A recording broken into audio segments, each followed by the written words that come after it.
तुम्हारा खत मिला जाना, वो जिसमें तुमने पूछा है कि अब हालात कैसे हैं, मेरे दिन रात कैसे हैं।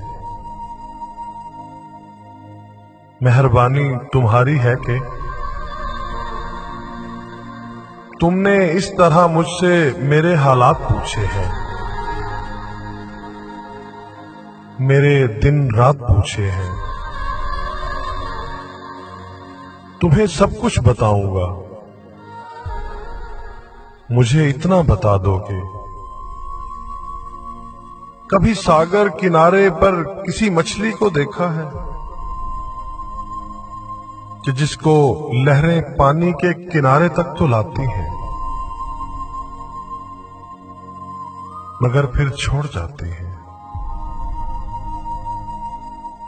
मेरे हालात ऐसे हैं,